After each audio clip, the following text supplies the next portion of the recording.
નમસ્કાર મિત્રો, છેલ્લે આપણે ક્ષોભ આવરણ શ્રેણા પ્રદૂષણની વાત કરી, બે પ્રકારના ધૂમ્ર ધુમ્મસની ચર્ચા કરી.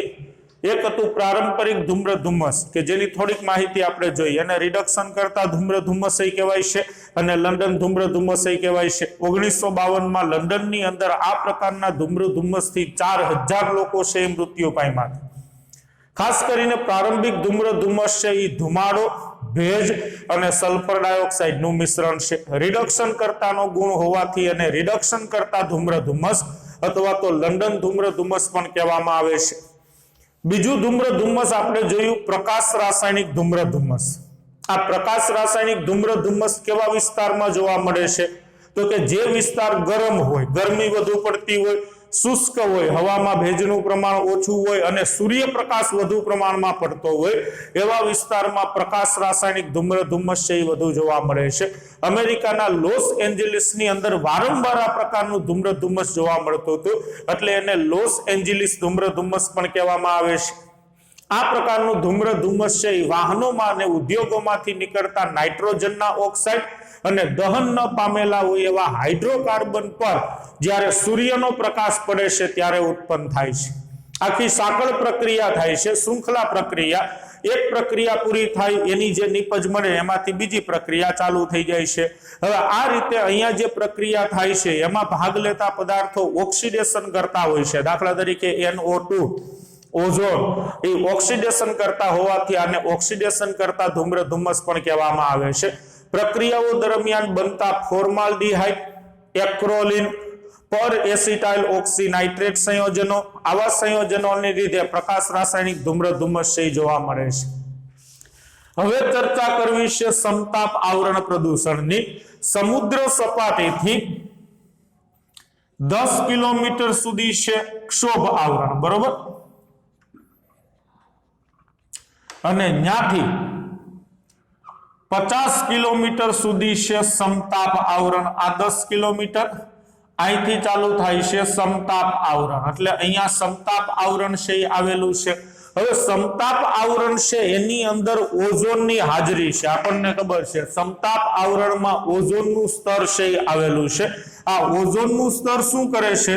તો કે સૂર્ય છે એમાંથી આવતા પારજાંબલી વિકિરણો કે જે પૃથ્વી સપાટી પર રહેતા સજીવો માટે નુકસાનકારક છે એને શોષી લે છે. આ સૂર્યમાંથી જે પારજાંબલી વિકિરણો આવતા હોય એ પારજાંબલી વિકિરણો અલ્ટ્રાવાયોલેટ રેડિયેશન કે જેની તરંગ લંબાઈ સામાન્ય રીતે 100 થી 400 નેનોમીટર છે, જેની તરંગ લંબાઈ 100 થી 400 નેનોમીટર છે એવા વિકિરણો કે જેને અલ્ટ્રાવાયોલેટ રેડિયેશન કહેવામાં આવે છે, એ જો મનુષ્યની ચામડી પર સીધા પડે તો એનાથી ચામડીનું કેન્સર, મેલાનોમા, ચામડીનું જે કેન્સર થાય છે એનું નામ છે મેલાનોમા. પછી બ્લડ કેન્સર થાય છે, લ્યુકેમિયા, જેના માટે આ યુવી લાઇટ છે એ જવાબદાર છે. યુવી લાઇટમાં ટૂંકી તરંગ લંબાઈ ધરાવતા વિકિરણો હોય છે. ક્ષ કિરણો છે, ગેમા કિરણો છે, બીટા કિરણો છે, આલ્ફા કિરણો છે. તો આ બધા ટૂંકી તરંગ લંબાઈ ધરાવતા વિકિરણો હોય છે. આમ જુઓ તો યુવી લાઇટના બધા વિકિરણો છે આપણા માટે નુકસાન કરતા નથી, પણ એવા વિકિરણો કે જેની તરંગ લંબાઈ 255 નેનોમીટર હોય છે, 255 નેનોમીટર એટલે આ રેન્જમાં આવી ગયું ને, તો આ તરંગ લંબાઈ ધરાવતા વિકિરણો આપણા માટે નુકસાનકારક છે. બધા યુવી વિકિરણો નુકસાનકારક નથી. હવે ઓઝોન શું કરે છે? તો કે આવા વિકિરણો છે એનું શોષણ કરી લે છે. 99.5% હિસ્સો આવા વિકિરણોનો ઈ શોષી લે છે, એટલે પૃથ્વી સપાટી ઉપર આવા વિકિરણો છે એ પહોંચી શકતા નથી અને મનુષ્ય અને પ્રાણીઓનું રક્ષણ થાય છે. એટલે આપણી જવાબદારી બને છે કે ઓઝોન સ્તરનું આપણે રક્ષણ કરવું જોઈએ. જ્યાં સુધી ઓઝોન સ્તર છે ત્યાં સુધી આપણે યુવી લાઇટથી બચી શકશું. પરંતુ આપણી જ અમુક અમાનવીય પ્રવૃત્તિઓને લીધે હાલની તારીખમાં ઓઝોન સ્તરમાં ગાબડું પડવા માંડ્યું છે. યુવી લાઇટનો મોટા ભાગનો હિસ્સો છે એ પૃથ્વી સપાટી ઉપર સીધો પહોંચે છે, એટલે આવા કેન્સરનું પ્રમાણ છે એ અમુક વિસ્તારની અંદર વધ્યું છે. કેટલીક અમાનવીય પ્રવૃત્તિઓને કારણે ઓઝોન સ્તરનું ક્ષયન થાય છે. હવે ક્યારે ખબર પડી કે ઓઝોન સ્તરનું ક્ષયન થાય છે? તો ઈસવીસન 1980માં, એટલે હજી બહુ જાજો સમય નથી, આજથી 40 વર્ષ પહેલા ઈસવીસન 1980 માં વૈજ્ઞાનિકોની એક ટીમ છે એ એન્ટાર્કટિકા ઝોનની અંદર ગઈ, કારણ કે દર વર્ષે જે બરફ પીગળતો હતો આ વર્ષે એનાથી વધુ પ્રમાણમાં બરફ છે એ પીગળ્યો, એટલે સંશોધન માટે એન્ટાર્કટિકા ઝોનની અંદર વૈજ્ઞાનિકોની એક ટીમ છે એ ગઈ અને તપાસ કરતા એને જણાયું કે એન્ટાર્કટિકા ખંડમાં અમુક વિસ્તારમાં ઓઝોન સ્તરમાં ખૂબ મોટું ગાબડું પડ્યું છે, એટલે કે અમુક વિસ્તારમાં ઓઝોન સ્તરની જાડાઈ છે એ ઘટી ગઈ છે. કેટલી ઘટી ગઈ છે તો કે 30% ઘટાડો થયો છે. 30% ઓઝોન સ્તરમાં ઘટાડો થયો છે, જેના કારણે પારજાંબલી કિરણો છે એને રોકવાની ઓઝોનની ક્ષમતા છે એ ઘટી ગઈ છે. એટલે 30% ઓઝોન સ્તરનો ઘટાડો થયો છે એવી એને માહિતી મળી અને પહેલી વખત ખબર પડી કે આ રીતે ઓઝોન સ્તરમાં ગાબડું પડ્યું છે. હવે ઓઝોન સ્તરને નુકસાન કરતા જે પદાર્થો છે એને ODS કહેવામાં આવે છે, ઓઝોન ડેપ્લેક્શન સબસ્ટન્સ. ઓઝોન સ્તરને તોડતા પદાર્થો ODS ટૂંકમાં ઓઝોનનું ક્ષયન કરે છે, ઓઝોનનો નાશ કરે છે એવા પદાર્થો છે એને ODS કહેવામાં આવે છે. એટલે ક્યાંય MCQ માં ODS શબ્દ આવે તો સમજી જાઓ કે એ ઓઝોનનું ક્ષયન કરતા પદાર્થો છે. વૈજ્ઞાનિકોએ નોંધ્યું ત્યારે તપાસ કરી કે ભાઈ ઓઝોનમાં ગાબડું પડવાનું કારણ શું છે, તો એને ખબર પડી કે ઓઝોનમાં ગાબડું પડવાનું કારણ CFC છે. CFC એટલે ક્લોરોફ્લોરોકાર્બન, મુખ્યત્વે CFC ક્લોરોફ્લોરોકાર્બન અને થોડા પ્રમાણમાં CBC ક્લોરોબ્રોમોકાર્બન. આ CFC એટલે કોઈ એક પદાર્થ નથી, આ 3 તત્વોમાંથી બનેલું હોય, ક્લોરીન, ફ્લોરીન અને કાર્બન. એ બધા સંયોજનોને CFC કહેવામાં આવે છે. ઘણી વખત એ ફ્રિયોનના નામથી પણ ઓળખાય છે અને ફ્રિયોન પણ કહેવામાં આવે છે. એટલે ક્લોરોફ્લોરોકાર્બન છે એ કોઈ એક પદાર્થ નથી, જુદા જુદા આ પ્રકારના 95 જેટલા પદાર્થ, ક્લોરોફ્લોરોકાર્બન અને બ્રોમોફ્લોરોકાર્બન, માય મિસ્ટેક અહીંયા, ક્લોરોફ્લોરોકાર્બન અને બ્રોમોફ્લોરોકાર્બન, BFC, CFC અને BFC, ક્લોરોફ્લોરોકાર્બન અને બ્રોમોફ્લોરોકાર્બનના 95 થી વધુ પ્રકારના સંયોજનો, 95 થી વધુ પ્રકારના સંયોજનો છે એ ODS તરીકે વર્તે છે. ODS તરીકે એટલે ઓઝોન સ્તરનું ક્ષયન કરવાનું કામ કરે છે. હવે ક્લોરોફ્લોરોકાર્બન કે બ્રોમોફ્લોરોકાર્બન છે એ કુદરતી નથી, કુદરતી રીતે બનતું સંયોજન નથી, પણ આપણે જ બનાવેલું એક માનવ સર્જિત સંયોજન છે. એનો ઉપયોગ છે એ રેફ્રિજરેટરમાં, એર કન્ડિશનરની અંદર, વોટર કુલર એટલે કે પાણીને ઠંડુ રાખવા માટેનું મશીન છે, અગ્નિશામક છે, એની અંદર વધુ પ્રમાણમાં એ સમયે થતો હતો. અત્યારે તો બંધ કરી દીધું છે, પણ જે તે સમયે એસીમાં અને રેફ્રિજરેટરની અંદર ક્લોરોફ્લોરોકાર્બન છે એનો ઉપયોગ થતો હતો. ભારત સહિત 93 જેટલા દેશો છે એની મીટિંગ 1987 માં થઈ. આ ખબર પડી 1980 માં કે ભાઈ ઓઝોન સ્તરમાં ગાબડું પડે છે, સૂર્યના કિરણો છે એ સીધા આવે છે. જો આવું હાલતું રહ્યું તો 20 વર્ષની અંદર ઉત્તર ધ્રુવ અને દક્ષિણ ધ્રુવનો બરફ છે એ ઝાઝો પીગળી જશે, નદીઓમાં પૂર આવશે, સમુદ્રની સપાટી છે એ ઊંચી આવશે, જમીનનો ભાગ ઘટશે, વાતાવરણનું તાપમાન છે એ વધી જાય, એટલે કે રહેવા લાયક નહીં રહે. તો આ બધી ઘટનાઓ છે એ થવાની શક્યતા છે. એટલે બધાય દેશ છે અને આની ચિંતા થઈ, ગ્લોબલ વરી, વૈશ્વિક ચિંતાને કહેવાય કે દુનિયાના બધા દેશ છે એની ચિંતા કરે છે.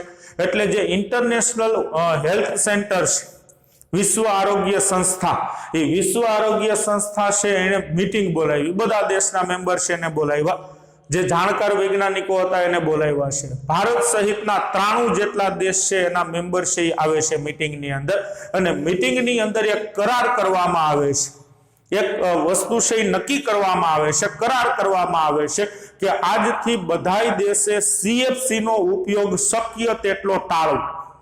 એટલે જ્યાં સુધી શક્ય હોય ત્યાં સુધી સીએફસી નો ઉપયોગ છે એ કરવો નહીં. એનો બીજો ઓપ્શન શોધવો, એટલે કે એના જેવો જ પદાર્થ હોય એનો ઉપયોગ કરો, પણ સીએફસી નહીં. શું કામ? કારણ કે સીએફસી છે એ એક બહુ મોટો ઓડીએસ છે, ઓઝોન સ્તરને તોડવાનું કામ કરનારો પદાર્થ છે, એટલે સીએફસી ના ઉપયોગને ટાળવાનું ચાલુ કરો. એની જગ્યાએ બીજો ઓપ્શન એના જેવા જ ગુણધર્મ ધરાવતા હોય એવા બીજા પદાર્થો છે એ શોધી લ્યો અને એનો ઉપયોગ ચાલુ કરો. આવું ત્યારે 1987 ની અંદર નક્કી કરવામાં આવ્યું, કરાર કરવામાં આવ્યો. ઈ કરારને નામ આપવામાં આવ્યું મોન્ટ્રીયલ કરાર. મોન્ટ્રીયલ કરાર. ઈ કરારમાં તે સમયે 93 દેશે સાઇન કરી હતી. બાકીના દેશ હજી એમ કહેતા હતા કે અમે વિચારીને જવાબ આપશું, પણ 93 દેશે ત્યારે સાઇન કરી હતી મોન્ટ્રીયલ કરારમાં. એમાં પહેલી સાઇન છે એ ભારતથી થઈ હતી. ભારતનો અહીંથી જે પ્રતિનિધિ ગયો તો, કોણ ગયો તો એ મને એક્ઝેક્ટ યાદ નથી, પણ મોન્ટ્રીયલ કરારમાં પહેલી સહી કરવા વાળો ઇન્ડિયન પર્સન હતો, ઇન્ડિયન મેમ્બર હતો કે જેને પહેલી સાઇન કરી હતી. આ મીટિંગ થઈ તારીખ હતી 16મી સપ્ટેમ્બર. 16 સપ્ટેમ્બર 1987 મીટિંગ થઈ હતી. એટલે હાલની તારીખમાં 16 સપ્ટેમ્બર છે એને ઓઝોન સ્તર જાળવણી દિવસ તરીકે મનાવવામાં આવે છે અને વિશ્વના બધાય દેશ છે એ આને મનાવે છે, ઓઝોન સ્તર જાળવણી દિવસ. જીપીએસસી સુધીની એક્ઝામમાં આ પ્રશ્ન છે એ પૂછાઈ ગયો છે, મોસ્ટ આઈએમપી છે. જીપીએસસી સુધીની એક્ઝામમાં આ પ્રશ્ન પૂછાઈ ગયો છે. અમુક જગ્યાએ કરારનું નામ પૂછ્યું છે તો કરારનું નામ છે મોન્ટ્રીયલ કરાર. કદાચ તમારી બુકમાં નથી, યાદ રાખજો. મોન્ટ્રીયલ કરાર. કેટલા દેશોએ સહી કરી હતી? 93 જેટલા દેશોએ સહી કરી હતી, જેમાં ભારત પણ આવી ગયું હતું. આ પછી બીજા દેશોએ સાઇન કરી હતી, અમુકે 2 મહિના પછી, અમુકે 4 મહિના પછી, પણ પહેલી જ મીટિંગમાં 93 દેશના મેમ્બર છે એને આમાં સિગ્નેચર કરી હતી મોન્ટ્રીયલ કરારની અંદર. અને ઈ મોન્ટ્રીયલ કરાર 16મી સપ્ટેમ્બર 1987 ના રોજ થયો હતો. એના માનમાં અત્યાર સુધી હાલની તારીખમાં અત્યારે પણ 16મી સપ્ટેમ્બર છે અને વિશ્વ સ્તર ઉપર એટલે બધાય દેશ છે એ ઓઝોન સ્તર જાળવણી દિવસ તરીકે ઉજવે છે. હવે પારજાંબલી કિરણો છે એ જ્યારે ઓક્સિજન ઉપર પડે છે ત્યારે 2 નવજાત ઓક્સિજન ઉત્પન્ન થાય છે. ઓઝોનનું ક્ષયન કઈ રીતે થાય એની ચર્ચા કરીએ તો વાતાવરણમાં O2 નું પ્રમાણ છે એ હોય છે. પારજાંબલી કિરણો યુવી લાઇટ છે એ જ્યારે ઓક્સિજન ઉપર પડે છે ત્યારે એમની વચ્ચેના બંધ તૂટે છે અને આ રીતે નવજાત ઓક્સિજન એટલે એકલા ઓક્સિજન છે એ ઉત્પન્ન થાય છે. હવે આ ઓક્સિજન છે એ જ્યારે આ નવજાત ઓક્સિજન છે એ જ્યારે અન્ય O2 સાથે જોડાય છે સૂર્યપ્રકાશની હાજરીમાં ત્યારે એમાંથી ઓઝોન બને છે. એટલે આ પ્રક્રિયા દ્વારા સમતાપ આવરણમાં ઓઝોનનું નિર્માણ થાય છે. કુદરતી રીતે ઓઝોન છે એ બને છે. ઓઝોન છે એ ઓક્સિજન અને O2 અને નવજાત ઓક્સિજન વચ્ચેની પ્રક્રિયાથી બને છે. પણ ઓઝોન છે એની સ્થિરતા ઓછી છે. O2 જેટલો એ સ્થાયી રહી શકતો નથી. ઓઝોન છે એ ઉષ્માગતિકીય રીતે ઓછો સ્થાયી છે. ઉષ્માગતિકીય રીતે એટલે એને જો ગરમી મળે તો એનું વિઘટન થઈ જાય છે. એટલે ઓઝોન છે એ ઉષ્માગતિકીય રીતે ઓછો સ્થાયી છે. ઓછો સ્થાયી હોવાથી જો વધુ તડકો પડે તો ઓઝોન છે એ વિઘટન પામે છે, O2 બનાવે છે. ઓઝોનમાંથી શું બની જાય છે? O2. એટલે આ રીતે કુદરતી રીતે તો ઓઝોનનું વિઘટન ચાલુ જ હોય છે, પણ સામે બનવાની પ્રક્રિયા ચાલુ હોય છે. એટલે આ 2 પ્રક્રિયાઓ એકબીજા સાથે સંતુલિતમાં હોય છે. દાખલા તરીકે આખા દિવસમાં જેટલો ઓઝોન બન્યો હોય તો સામે એટલો જ ઓઝોન છે એ વિઘટન પામી જાય છે. એટલે ઓઝોન બનવાનું અને નાશ પામવાનું છે એ તો કુદરતી રીતે ચાલુ હોય છે, પણ અમુક આપણી પ્રવૃત્તિઓને લીધે ઓઝોનનું વિઘટન છે એ ઝડપી થવા માંડ્યું છે. કઈ રીતે જુઓ.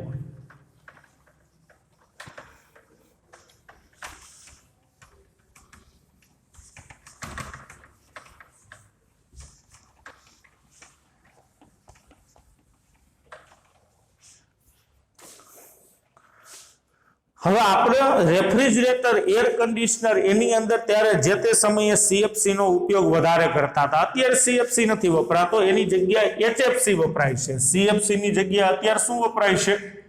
HFC હાઇડ્રોફ્લોરોકાર્બન અને આ ODS નથી એટલે ઓઝોન સ્તરને નુકસાન પહોંચાડતો નથી. અત્યારે હાલની તારીખમાં તમારે ઘરે નવું એસી લ્યો અથવા તો ફ્રીજ હોય તો ફ્રીજની પાછળ એક ધાતુની ટેન્ક હોય છે નાની એવી, જે ગેસની ટેન્ક હોય છે, એમાં વાયુ ભરેલો હોય છે, એના ઉપર વ્હાઇટ કલરનું સ્ટીકર લગાડેલું હશે તો એમાં લખેલું હશે HFC હાઇડ્રોફ્લોરોકાર્બન.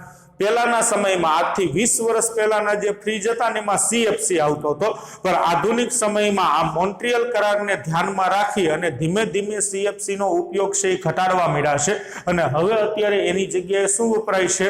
HFC હાઇડ્રોફ્લોરોકાર્બન. હવે આ CFC છે એ આમ જુઓ તો અપ્રતિક્રિયાત્મક છે. અપ્રતિક્રિયાત્મક એટલે વાતાવરણના બીજા વાયુઓ સાથે પ્રક્રિયા કરતો નથી. પ્રક્રિયા કરવાની ઝડપ છે એની ઓછી છે. અપ્રતિક્રિયાત્મક છે.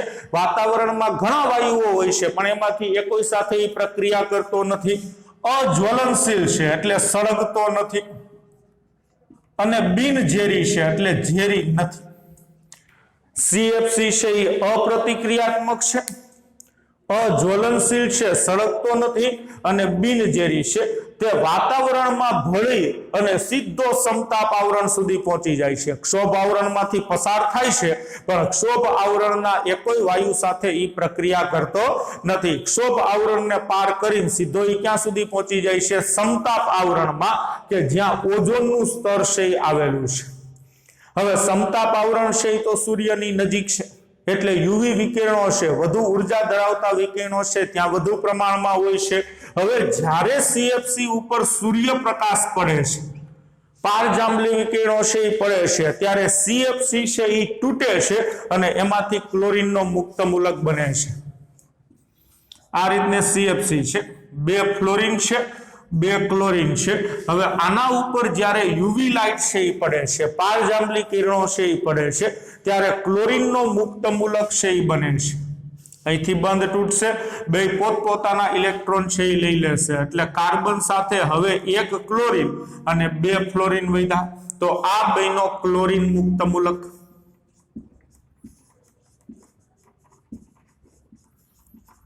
તો આ રીતે સમતાપ આવરણમાં CFC નો અણુ છે એ સૂર્યપ્રકાશ દ્વારા તૂટે છે અને ક્લોરીન મુક્ત મૂલક બને છે. હવે આ ક્લોરીન મુક્ત મૂલક છે એ ઓઝોનનું ક્ષયન ચાલુ કરે છે. આ ODS ઓઝોનનું ક્ષયન ચાલુ કરે. કઈ રીતે?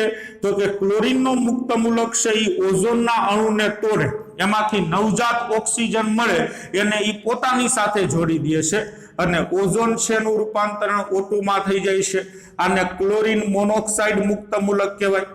મોનો એટલે એક ઓક્સિજન જોડાણો એટલે ક્લોરીન મોનોક્સાઇડ મુક્ત મૂલક, એની પાસે પોતાનો ઇલેક્ટ્રોન છે. હવે આ ક્લોરીન મોનોક્સાઇડ મુક્ત મૂલક શું કરશે?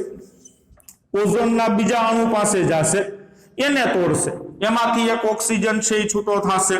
આ પોતે ઓક્સિજન છૂટો કરી દેશે એટલે આ 2 ઓક્સિજન ભેગા કરીને શું બનાવી નાખશે? O2. આમાંથી એક ઓક્સિજન ગયો એટલે આમાંથી ની O2 બનશે ને એટલે 2 મોલ O2 અને ક્લોરીનનો મુક્ત મૂલક પાછો બનશે. આ ક્લોરીન મુક્ત મૂલક પાછો ઓઝોન હારે પ્રક્રિયા કરે, મોનોક્સાઇડ બનાવે, મોનોક્સાઇડ પાછો ઓઝોનને તોડે. આ પ્રોસેસ છે એ હાઈલે જ રાખે છે. ક્યાં સુધી હાઈલે રાખે ખબર છે? ક્લોરીનનો એક મુક્ત મૂલક છે એ 1,00,000 ઓઝોનના અણુઓને તોડે છે. 1,00,000 ઓઝોનનું વિઘટન કરે છે ત્યારે એ નિષ્ક્રિય બને છે. ત્યાં સુધી આ પ્રક્રિયા સતત ચાલે રાખે છે.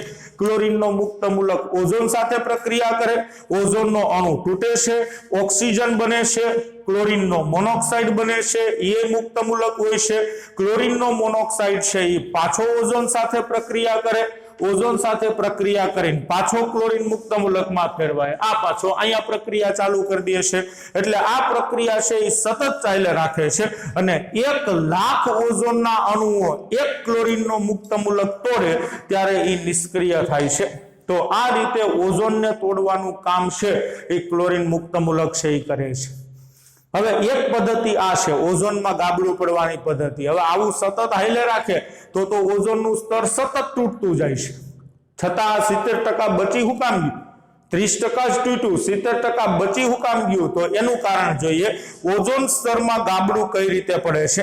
ઓઝોન સ્તરમાં ગાબડા માટે કોઈ એક ઘટના જવાબદાર નથી, અનેક ઘટનાઓ છે એ ઓઝોન સ્તરના ગાબડા માટે જવાબદાર છે। અનેક ઘટનાઓ ઓઝોન સ્તરના ગાબડા માટે જવાબદાર છે। એક મેં તમને કીધી કે રેફ્રિજરેટર કે એસી માંથી સીએફસી બહાર આવે છે, અપ્રતિક્રિયાત્મક હોવાથી ક્ષોભ આવરણના એકોય વાયુ સાથે એ પ્રક્રિયા કરતો નથી, સીધો પહોંચે છે સમતાપ આવરણમાં, જ્યાં વધુ ગરમી હોવાને કારણે ક્લોરીન પોતે વિઘટન પામે અને ક્લોરીન મુક્ત મૂલક બનાવે। આ એક ક્લોરીનનો મુક્ત મૂલક 1 લાખ ઓઝોનના અણુઓને તોડે છે। હવે બીજી કઈ ઘટના છે કે જે ઓઝોનના સ્તરનું વિઘટન કરવા માટે જવાબદાર છે? તો કે ઉનાળામાં જ્યારે નાઇટ્રોજન ડાયોક્સાઇડ અને મિથેન એ ક્લોરીન મોનોક્સાઇડ અને ક્લોરીન પરમાણુ સાથે પ્રક્રિયા કરે છે ત્યારે ક્લોરીન યુક્ત નિપજ બનાવે છે ઉનાળાની અંદર। ચાલો આ ક્લોરીન મોનોક્સાઇડ બન્યો છે ને, એક એવી પદ્ધતિ છે કે સીધો ઓઝોન હારે પ્રક્રિયા કરીને ઓઝોનને તોડે છે, પણ ઉનાળામાં જ્યારે વધુ ગરમી હોય છે ત્યારે ઉનાળામાં નાઇટ્રોજનનો જે મોનોક્સાઇડ હોય NO એ નાઇટ્રોજનનો ડાયોક્સાઇડ NO2 એની સાથે ક્લોરીન મોનોક્સાઇડ મુક્ત મૂલક છે એ પ્રક્રિયા કરે છે અને ક્લોરીન યુક્ત નિપજ બનાવે છે। કેવી ક્લોરીન યુક્ત નિપજ બનાવે? તો કે ClONO2 ક્લોરીન ઓક્સીનાઇટ્રેટ ClONO2 ક્લોરીન યુક્ત નિપજ છે બનાવે છે। એવી જ રીતે વાતાવરણની અંદર HCl ની જે બાષ્પ હોય છે એમાંથી ઉત્પન્ન થતો ક્લોરીન મુક્ત મૂલક છે એ મિથેન હારે પ્રક્રિયા કરે છે, CH4 મિથેન સાથે ક્લોરીનનો મુક્ત મૂલક છે એ પ્રક્રિયા કરે છે, CH3 અને HCl બનાવે છે। CH3 મિથાઇલનો મુક્ત મૂલક બને છે અને HCl છે એ બનાવે છે। એટલે ક્લોરીનનો મુક્ત મૂલક એ મિથેન હારે પ્રક્રિયા કરે છે અને NO2 છે એ ક્લોરીન મોનોક્સાઇડ સાથે પ્રક્રિયા કરે છે। હવે શિયાળાની અંદર જ્યારે શિયાળો ચાલતો હોય છે, તાપમાન છે એ ઓછું હોય છે, ત્યારે એન્ટાર્કટિકા વિસ્તારની અંદર વાતાવરણમાં એક વાદળની રચના થાય છે, વિશિષ્ટ પ્રકારનું ધ્રુવીય વાદળ। શિયાળામાં એન્ટાર્કટિકા ખંડમાં જ્યાં વધુ તાપમાન નીચું જાય છે, એન્ટાર્કટિકા ખંડની અંદર વાતાવરણમાં એક વાદળની રચના થાય છે। કેવું વાદળ? તો કે ધ્રુવીય સમતાપ વાદળ। બધા વિસ્તારમાં સમાન તાપમાન ધરાવતું હોય, ધન અને ઋણ બે પ્રકારના ધ્રુવ ધરાવતું હોય છે, એવું ધ્રુવીય વાદળ છે એ રચાય છે। આ વાદળની સપાટી ઉપર ક્લોરીન નાઇટ્રેટ જળ વિભાજન પામીને હાઇપોક્લોરસ એસિડ બનાવે છે। એટલે જ્યારે શિયાળામાં વાદળ રચાય, આ ઘટના તો ઉનાળામાં બની, ઉનાળાની અંદર આ છે એ બની ગયો ક્લોરીન નાઇટ્રેટ વાતાવરણની અંદર એમણેમ હવામાં રખડે છે।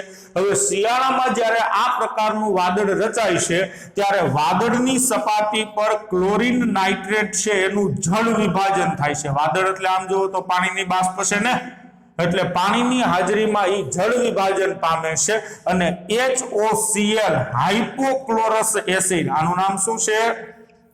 હાઇપોક્લોરસ એસિડ અને HNO3 બનાવે છે નાઇટ્રિક એસિડ। આ ઘટના આખી ક્યાં બને છે?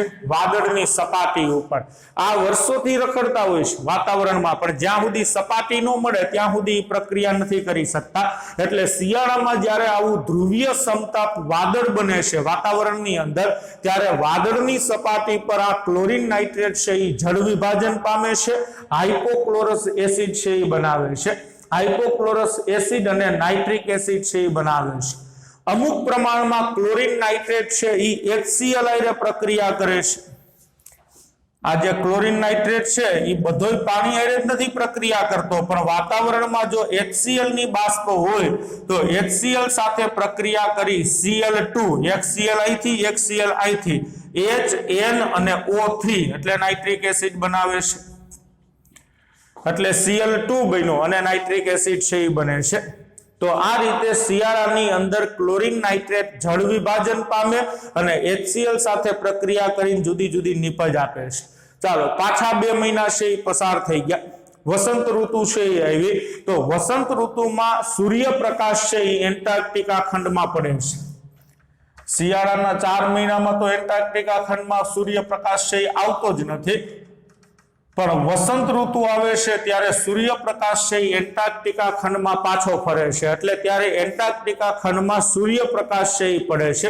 હવે સૂર્યની ગરમીને કારણે આ વાદળ છે એ તૂટે છે. હવે વાદળ તૂટે છે ત્યારે હાઇપોક્લોરસ એસિડ અને ક્લોરીનનું વિઘટન થાય છે અને એ ક્લોરીનના મુક્ત મૂલક બનાવે છે. જ્યારે સૂર્યપ્રકાશ છે એ વાદળ ઉપર પડે છે તો વાદળની સપાટી ઉપર તો આવા પદાર્થો હોય છે ને, આ હાઇપોક્લોરસ એસિડ ઉપર સૂર્યપ્રકાશ પડતા એ ક્લોરીનનો મુક્ત મૂલક બનાવે છે.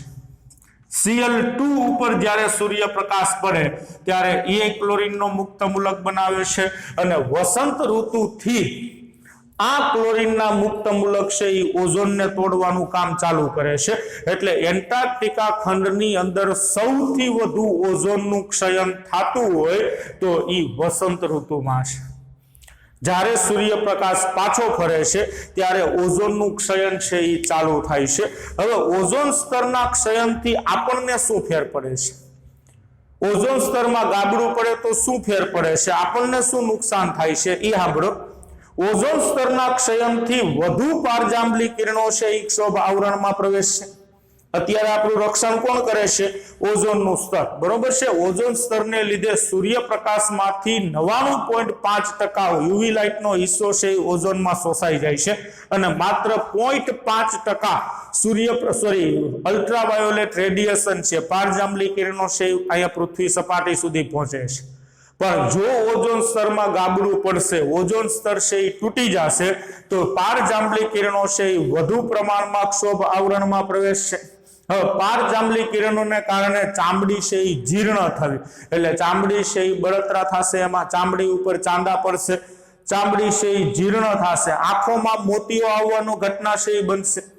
સૂર્યની ગરમીથી શરીર છે એ દાજવા માંડશે, ચામડીનું કેન્સર થશે, જલજ વનસ્પતિનો નાશ થશે. એટલે દરિયાની અંદર અથવા તળાવમાં પાણીની અંદર જે વનસ્પતિ હોય છે એ વનસ્પતિ છે એ વધુ ગરમીમાં નાશ પામે છે. માછલીઓની પ્રજનન ક્ષમતા છે એ ઘટે છે, એટલે માછલીઓની વૃદ્ધિમાં ઘટાડો થાય છે. આવી ઘટનાઓ છે એ જોવા મળશે. પારજાંબલી કિરણો છે એ વનસ્પતિમાં રહેલા પ્રોટીનને પણ અસર પહોંચાડે છે, પ્રોટીનમાં વિકૃતિ છે એ સર્જે છે, વનસ્પતિના કોષમાં પણ ફેરફાર કરે છે, જેથી વનસ્પતિના પર્ણો છે એમાં બાષ્પીભવનનું પ્રમાણ છે એ વધુ થાય છે. હવે વનસ્પતિ છે એ વધુ ને વધુ પાણીનું બાષ્પીભવન કરવા મળે તો એના પર્ણો છે એ એકદમ સુકાઈ જાય છે અને પર્ણો સુકાતા એ વનસ્પતિ નાશ પામે છે. વધુ તડકાને કારણે જમીનમાં રહેલું પાણી છે એનું બાષ્પીભવન છે એ વધશે, એટલે જમીનમાંથી ભેજ અને પાણીનું પ્રમાણ છે એ ઘટશે. ભૂપૃષ્ઠી જળ છે એનું બાષ્પીભવન વધે છે. ભૂપૃષ્ઠી જળ એટલે જમીનની સપાટી ઉપર આવેલું જળ, દાખલા તરીકે નદી છે, તળાવ છે, સરોવર છે, તો આમાં પણ બાષ્પીભવનને કારણે પાણીનો ઘટાડો છે એ થશે. યુવી કિરણોથી રંગ અને રેસાઓને પણ નુકસાન પહોંચે છે અને તે ઝડપથી ઝાંખા પડે છે. એટલે કોઈ વસ્તુ રંગેલી હોય, એના ઉપર રંગ કરેલો હોય અથવા તો કાપડના રેસાઓ છે એના રંગને યુવી કિરણો છે એ નુકસાન પહોંચાડે છે અને આ રંગ છે એ પ્રમાણમાં ઝાંખો પડી જાય છે. તો આ ચર્ચા કરી આપણે ઓઝોન સમતાપ આવરણનું પ્રદૂષણ છે એ પૂરું. આ સાથે ચેપ્ટરનો પહેલો ભાગ છે એ પૂરો.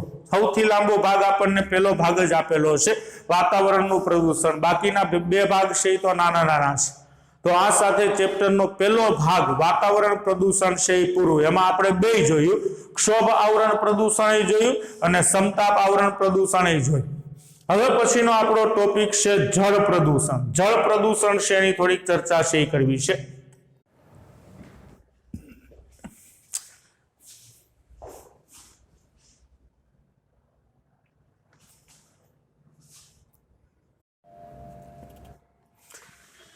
ચાલો હવે જળ પ્રદૂષણ ચેપ્ટરનો બીજો ભાગ આવે છે. જળ પ્રદૂષણ છે એ કઈ રીતે થાય છે, એના મુખ્ય કારણો ક્યાં ક્યાં હોય છે, કેવા પ્રદૂષકો છે એ પાણીની અંદર પ્રદૂષણ ફેલાવે છે, એની અસરો શું થાય છે, એની માહિતી આપણને અહીંયા ટૂંકમાં આપી છે. હવે આપણને ખબર છે કે વિશ્વની અંદર 97% પાણીનો હિસ્સો છે એ સમુદ્રમાં છે, જે આપણા માટે બિન ઉપયોગી છે.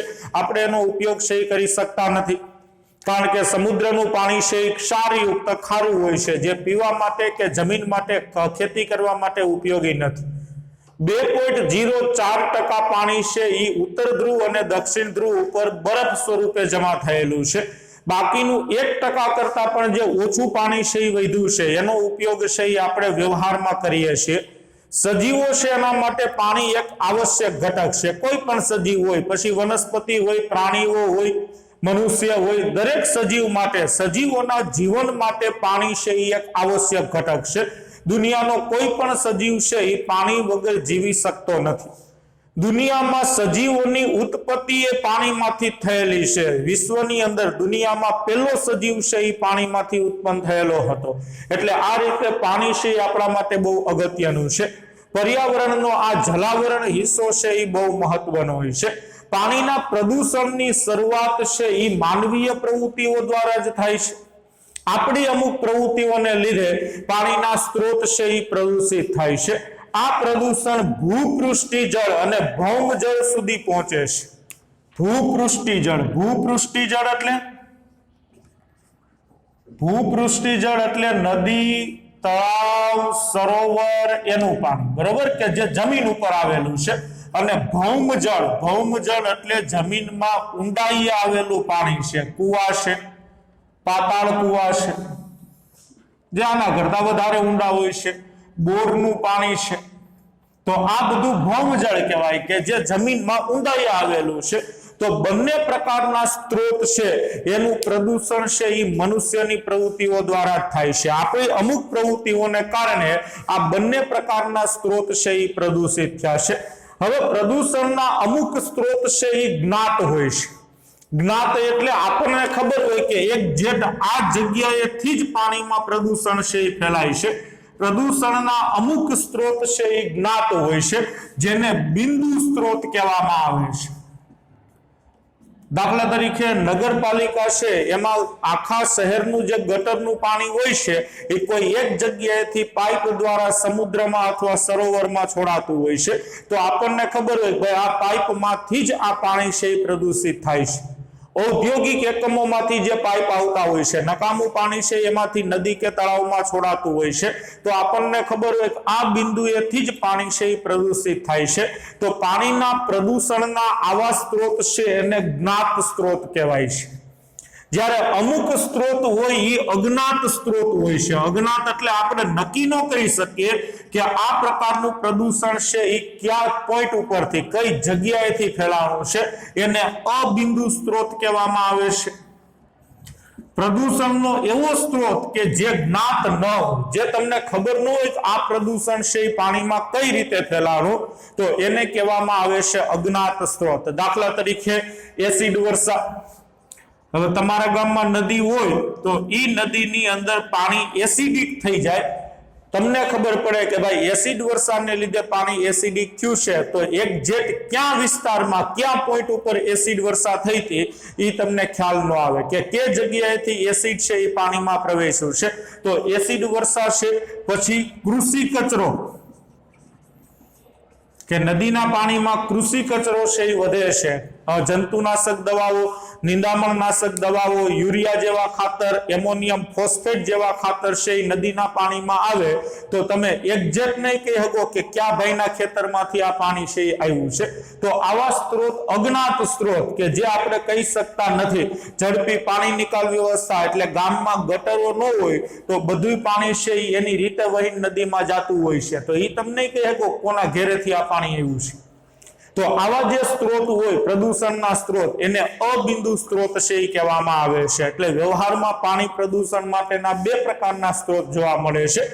એક સ્ત્રોત છે જ્ઞાત સ્ત્રોત છે જેને બિંદુ સ્ત્રોત, અને બીજા સ્ત્રોત અજ્ઞાત સ્ત્રોત કે આપણે જાણી શકતા નથી કે આ પાણીનું પ્રદૂષણ કઈ રીતે ફેલાવાનું છે, તો એને કહેવામાં આવે છે અબિંદુ સ્ત્રોત। હવે અહીંયા આપણને ચેપ્ટરમાં થોડીક માહિતી છે એ આપી છે। પ્રદૂષક કયા પ્રકારના અને કયા સ્ત્રોતમાંથી પાણીમાં દાખલ થાય છે એની ચર્ચા છે એ થોડી કરી છે। એમાં પહેલો પ્રદૂષક છે સૂક્ષ્મ જીવાણુ।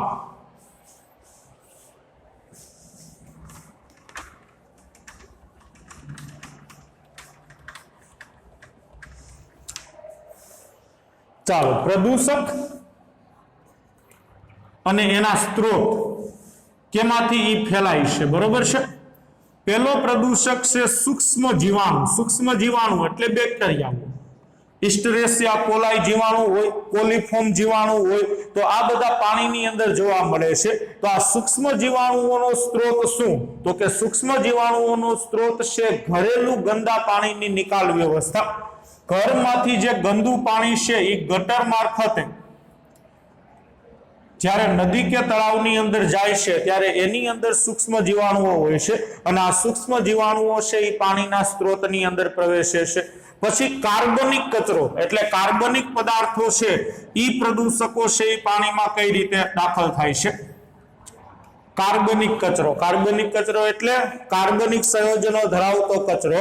તો એ પાણીમાં કઈ રીતે દાખલ થાય છે? તો કે ઘરેલું સુએજ એટલે ગટર, ઘેરેથી જે ગટર દ્વારા પાણી છે એ બહાર આવે છે, એ પાણી નદીમાં ભળે છે, તો એની અંદર ઘણા બધા કાર્બનિક પદાર્થો હોય છે. પછી પ્રાણીઓના મળમૂત્ર અને પ્રાણીઓ તથા વનસ્પતિના અવશેષોના કોહવાળ, પ્રાણીઓના મળમૂત્ર, પછી પ્રાણી અને વનસ્પતિ ના અવશેષો એટલે એના ભાગ ના કોહવાળથી. ઘણી વખત શું થતું હોય છે કે ગામની અંદર કોઈ પ્રાણી છે મૃત્યુ પામે છે તો એને ઉપાડીને સીધું નદીમાં જ નાખી દેવામાં આવે છે. હવે નદીમાં પાણીની હાજરીમાં એ પ્રાણીનું શરીર છે એ સડે છે અને કોહવાળ પામે છે, જેના લીધે પાણી છે એની અંદર કાર્બનિક પદાર્થો છે એ દાખલ થાય છે. ઘણા બધા ખાદ્ય પદાર્થોનું ઉત્પાદન કરતા એકમોમાંથી, ખાદ્ય પદાર્થો બનાવતા જે એકમો હોય છે, ઉદ્યોગો હોય છે, ખાદ્ય પદાર્થોનું ઉત્પાદન કરતા એકમ, દાખલા તરીકે અત્યારે જે આ વેફર્સ આવે છે, બાલાજી વેફર છે, તો બાલાજી વેફર્સ બનાવવા માટે જે બટાકાનો ઉપયોગ થાય છે, તો બટાકાને પેલા 2-3 વખત પાણીમાં ધોવામાં આવે છે અને જે ખરાબ પાણી હોય છે એ પાણીને નદીમાં છોડી દેવામાં આવે છે. તો એ પાણીની અંદર સ્ટાર્ચનું પ્રમાણ છે એ વધારે હોય છે. સ્ટાર્ચ એક પ્રકારનો કાર્બનિક કચરો છે. પછી વનસ્પતિના પોષક તત્વો, પાણીની અંદર વનસ્પતિના પોષક તત્વો છે એ પણ પ્રદૂષક સ્વરૂપે હોય છે. દાખલા તરીકે વનસ્પતિમાં પોષણ માટે જરૂરી પોટેશિયમ નાઇટ્રેટ છે, ફોસ્ફેટ છે, સલ્ફેટ છે, તો આવા પોષક તત્વો છે એ પાણીમાં કઈ રીતે ભળે છે? તો કે રાસાયણિક ખાતરોમાંથી. અત્યારે આપણને ખબર છે અવિવેકી ખાતરોનો ઉપયોગ થાય છે, જોઈએ એના કરતા વધુ ખાતર છે એ જમીનમાં નાખવામાં આવે છે. એક પ્રકારની લાલચ કે ભાઈ વધુ ખાતર નાખશું તો પાક સારો થશે, વધુ પ્રમાણમાં થશે, પણ વનસ્પતિને તો જોતો હોય એટલું શોષણ કરે ને, બાકીનો તો જમીનમાં એમણે પડ્યો રહે છે. તો ઘણાને એમ થાય કે તો આવતા વર્ષે કામ આવી જશે, પણ ના, વરસાદ પડે છે ત્યારે વરસાદના પાણીમાં ઈ ખાતરો છે એ ઓગળે છે અને પાણી દ્વારા સીધા ઈ નદી સુધી પહોંચે છે, તળાવ સુધી પહોંચે છે.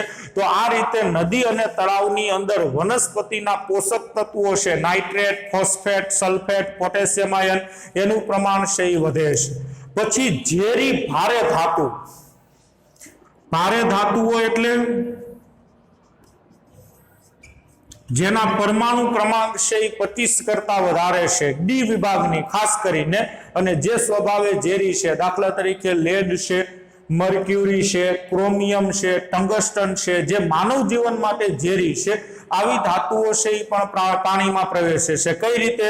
તો કે રાસાયણિક કારખાના અને ઉદ્યોગોમાંથી, રાસાયણિક કારખાના એટલે રસાયણો બનાવતા જે કારખાના હોય છે, કે રસાયણો બનાવતા ઉદ્યોગો હોય છે. કારખાના એટલે નાનો એકમ છે, ઉદ્યોગ એટલે મોટો ભાગ છે. તો એમાંથી જે ખરાબ કચરો બહાર આવે છે, વેસ્ટ માલ બહાર આવે છે, એ સીધો પાણીની અંદર છોડવામાં આવે છે. હવે એની અંદર આવી ધાતુઓ છે એનું પ્રમાણ છે એ વિશેષ માત્રામાં હોય છે. પછી કીટનાશકો. હવે કીટનાશકો છે એ તો જમીન મારફતે જ ફેલાશે. ખેડૂતો છે એ શું કરે છે? કીટ એટલે જંતુઓ મારવા માટે અમુક પ્રકારના રસાયણોનો ઉપયોગ કરે છે.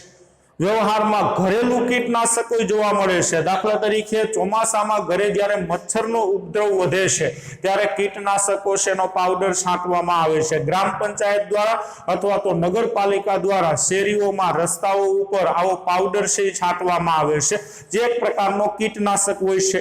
હવે આ કીટનાશક છે એ જૈવ અવિઘટનીય હોય છે, એટલે લાંબા સમય સુધી જમીન ઉપર એમનેમ પડ્યો રહે છે.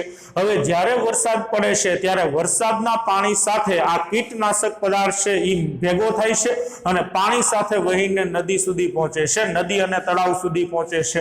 તો આ રીતે જંતુ ફૂગ અને નિંદામણ નાશક છે એ જ્યારે ખેતરમાં વાપરવામાં આવે અથવા તો ઘરેલું જગ્યાએ વાપરવામાં આવે તો વરસાદી પાણી સાથે આ બધો કચરો છે એ નદી અને તળાવ સુધી પહોંચે છે. પછી ભારે કચરો એટલે આની અંદર જંતુ ફૂગનાશક અને નિંદામણ નાશક. ભારે કચરો એટલે જેનું સરળતાથી વિઘટન નથી થતું, જેના અણુભાર છે એ 1000 થી વધારે હોય છે, એવા કચરાને ભારે કચરો કહેવામાં આવે છે. ખાસ કરીને કૃષિ ઉદ્યોગ અને ખનિજ ઉદ્યોગમાંથી, કૃષિ ઉદ્યોગ એટલે ખાતરો બનતા હોય, દવાઓ બનતી હોય, એ કૃષિ ઉદ્યોગ અને ખનિજ ઉદ્યોગ એટલે ખનિજમાંથી ધાતુ અધાતુને અલગ પાડવામાં આવતા હોય, તો એવા ઉદ્યોગમાંથી ભારે કચરો છે એ પાણીની અંદર પહોંચે છે. કિરણોત્સર્ગી પદાર્થો એટલે જેમાંથી રેડિયો વિકિરણો છે એ બહાર આવતા હોય, જે મનુષ્ય માટે નુકસાન કરતા હશે, એ કિરણોત્સર્ગી પદાર્થો છે એ પણ ઘણી વખત પાણીનું પ્રદૂષણ છે એ ફેલાવતા હોય છે. હવે આ કિરણોત્સર્ગી પદાર્થો છે એ પાણીમાં કઈ રીતે પહોંચે છે?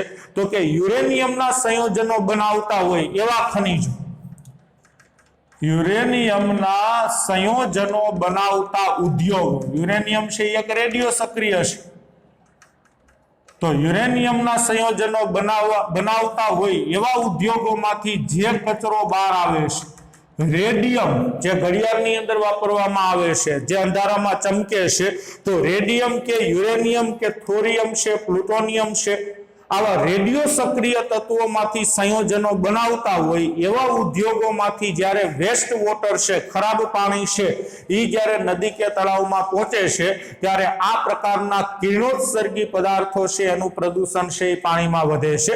ઉષ્મીય એટલે ઉષ્મા, ઘણી વખત પાણી છે એ વધારે પડતું ગરમ હોય છે, ઉષ્મા છે એ પણ એક પ્રકારનું પ્રદૂષણ જ છે. તો પાણીમાં ઉષ્મા ક્યારે આવે છે? તો કે ઉદ્યોગોની અંદર જ્યારે પાણી છે એનો ઉપયોગ શીતક તરીકે થાય છે.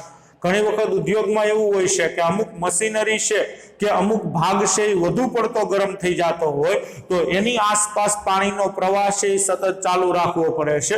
એટલે ઉદ્યોગોમાં જ્યારે પાણી છે એ શીતક તરીકે વાપરવામાં આવે છે, વસ્તુને ઠંડી પાડવા માટે કે ઠંડી રાખવા માટે વાપરવામાં આવે છે, ત્યારે એની અંદરથી ઉષ્મા છે એ પાણીમાં પ્રવેશે છે, પાણી ગરમ બને છે અને આ પાણી છે એ સીધું નદી કે તળાવમાં છોડી દેવામાં આવે છે. તો આ રીતે પાણીની અંદર ઉષ્મા છે એ દાખલ થાય છે. તો આટલા કારણો છે પાણી પ્રદૂષણ માટેના. પાણીની અંદર જુદા જુદા પ્રદૂષક છે એ જુદા જુદા સ્ત્રોતમાંથી છે એ આવે છે. હવે જળ પ્રદૂષણના આમ જુઓ તો આ બધા સ્ત્રોત છે, પણ જળ પ્રદૂષણના મુખ્ય છે એ 3 પ્રકારના પ્રદૂષકો છે. આ બધા પ્રદૂષકો જ છે, પણ પ્રદૂષકોને 3 ભાગમાં વહેંચવામાં આવ્યા છે. એક પ્રદૂષક છે રોગકારક, કે જે રોગ ઉત્પન્ન કરે છે, સજીવોની અંદર રોગ છે એ પ્રેરે છે. બીજું છે કાર્બનિક કચરો, કે જે કૃષિમાંથી, ખાસ કરીને કૃષિ કચરો છે, કાર્બનિક કચરો જે પ્રાણીઓના મૃતદેહમાંથી આવે છે. અને ત્રીજી વસ્તુ આવે છે રાસાયણિક પદાર્થ, જંતુનાશક દવાઓ છે, નિંદામણનાશક દવાઓ છે. આ રાસાયણિક પદાર્થો છે એ પણ જળ પ્રદૂષણ માટેના અગત્યના કારણો છે. એટલે 3 પ્રકારના જળ પ્રદૂષકોનો આપણે અભ્યાસ કરવાનો છે: રોગકારકો, કાર્બનિક કચરો અને રાસાયણિક પદાર્થો. નેક્સ્ટ લેક્ચરની અંદર આપણે એની ચર્ચા છે કરશું. ટૂંકું આપ્યું છે, બહુ જાજુ નથી આપ્યું.